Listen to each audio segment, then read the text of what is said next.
आज का जो आर्टिकल आपके पास है वो है पावर। पावर के डेफिनेशन अगर आप देखें तो वो है rate of doing work with respect to time. अगर आप देखें कि वो आप विद रिस्पेक्ट टू टाइम कितना वर्डन कर रहे हैं और आपको कितना टाइम लग रहा है, तो हम कहेंगे कि ये आपके पास क्या बन जाता है, आप इतनी पावर्स को जनरेट किए जा रहे हैं। एक और भी डेफिनेशन होती है जिसको हम कहते हैं कि dot product of force and velocity. Dot product of force and velocity is also called power. तो अगर आप देखें कि फॉर्मूला क्या बनेगा इसका, पावर को डिनोट करते हैं P से, क्योंकि हमने पहले डेफिनेशन लिखी है W आपका वर्क होता है और आपको कितना टाइम लगता है कि वो वर्डन करें, तो आपके पास क्या बन जाता है, पावर का फॉर्मूला बन जाता है। फिर अगर आप इसकी करस्पॉन्डिंग यूनिट लिखना चाहें तो यूनिट आपके पास क्या बनेगा, देखिए आपके पास वर्क एनर्जी है तो और टाइम आपके पास क्या है, यूनिट है। अगर देखिए तो सेकंड बनती है, तो जाउल पर second is the unit of power. लेकिन अगर आप देखें इसको मैं इस तरह भी लिख सकता हूँ कि जाउल सेकंड इनवर्स, और इसी को मैं इस तरह भी लिख सकता हूँ कि क्या बनेगा, न्यूटन मीटर सेकंड इनवर्स। अगर मैं SI बेस यूनिट की बात करता हूँ तो SI बेस यूनिट आपके पास जो पावर की बनेगी वो बनेगी kg metre square second inverse. अगर आप और मज़ीद यूनिट्स की बात करें, अदर यूनिट्स में अगर आप देखें तो हमारे पास हॉर्स पावर में भी इसको क्या किया जाता है, मेजर किया जाता है। और 1 horsepower is equal to 746 आपके पास बराबर होता है किसके, वॉट के। यानी अगर आप देखें कि बराबर होगा 0.746 किलो वॉट के बराबर आ जाएगा।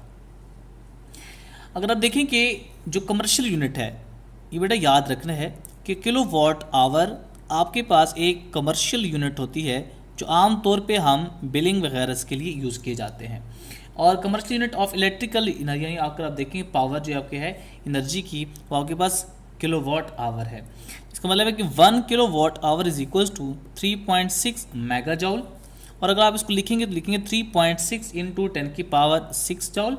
अगर आप 1 किलो वॉट आवर की बात करते हैं तो ये किसके बराबर आ जाता है, 1 यूनिट के बराबर आ जाता है। फिर अगर आप देखें कि आपने एनर्जी को फाइंड करना है किलो वॉट आवर में, तो उसके लिए आप लिखेंगे पावर जो कि वॉट में आपके पास होगी, मल्टीप्लाई बाय टाइम जो कि आपका किस में होगा, वो मिनट से आपका आवर में होगा, यानी उसको आप मिनट से और डिवाइड कर दें आप किसको, 1000 से, तो ये आपको क्या दे देगा, पावर एनर्जी दे देगी किलो वॉट आवर में। फिर अगर आप इस पावर की जो कि इलेक्ट्रिकल पावर है उसकी अगर आप मज़ीद फार्मूला लिखना चाहें जो कि डिफरेंट आपके पास यूज़ होते हैं MCQs पॉइंट ऑफ व्यू से और न्यूमेरिकल पॉइंट ऑफ व्यू से, तो देखिए आपने फार्मूला लिखा है P is equal to W divided by T। तो चूँकि W आपके पास एनर्जी है तो मैं इसको लिख सकता हूँ mgh डिवाइडेड बाई T, या फिर अगर आप देखिए काइनेटिक एनर्जी की फॉर्म में लिखना चाहूँ तो मैं इसको लिखूँगा 1/2 mv² डिवाइडेड बाई T।